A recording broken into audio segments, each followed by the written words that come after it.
Hey, thanks for watching. Skateboarding is hard, and it gets harder as you get older. In this video, I'm going to talk about how I keep skating at age 35. I'm going to share a few ideas and hopefully inspire you to keep skating.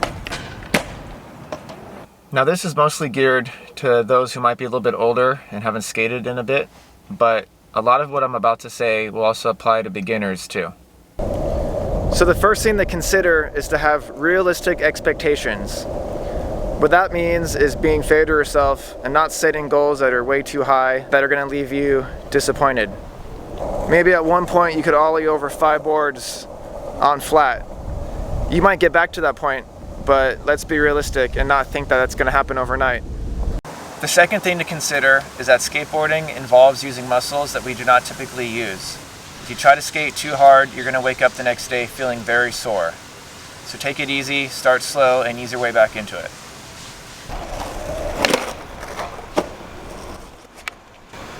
The third thing to consider is skateboarding is supposed to be fun. If you're getting frustrated or stressed out, it's time to take a break. Take a deep breath and consider why you're even skating to begin with. A good place to skate is a local skate park. Sounds obvious, I know. But when you get older, you likely do not have as much free time as you once did. So driving around looking for street spots, getting kicked out, is not a good use of the limited time you have. When I visit a skate park, I always spend the first 10 minutes warming up. For me, this means rolling around, pumping across the banks and quarter pipes, and warming up my leg muscles.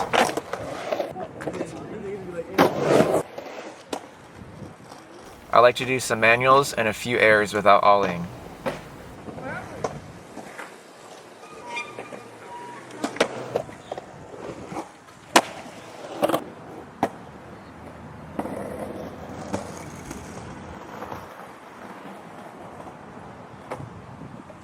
I always stretch too. I recommend doing some light stretching after you've rolled around for a little bit. After I'm warmed up and stretched, I like to do a bunch of ollies. I just ollie everything in the park that I can do easily.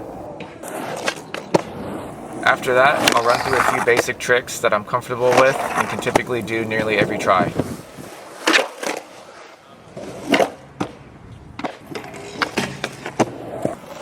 The next part of my time at the park may be some flat ground. Sometimes I'll skip that depending on how much time I have. And then I'll move on to trying a trick I haven't done in a while. Or if I'm feeling good on the board that day, I'll work on something new. Rarely is it a new trick. Normally it's a trick I can do, but on a new obstacle, like a taller ledge or a bigger ramp. It's important to have a loose plan. An idea of what you want to practice can be very helpful, but you also need to be flexible. If feeble grinds are not working for you that day, it's okay to move on and try something else.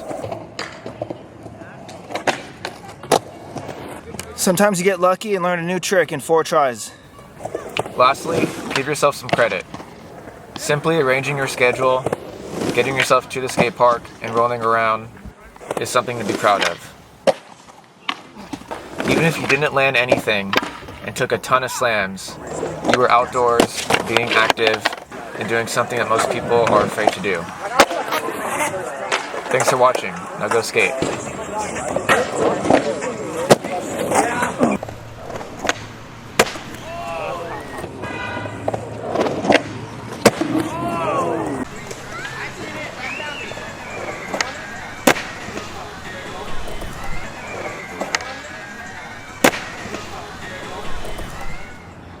Noe! Dada did the trick! He did it! Thank you for being so patient. Noe! You wanna skate?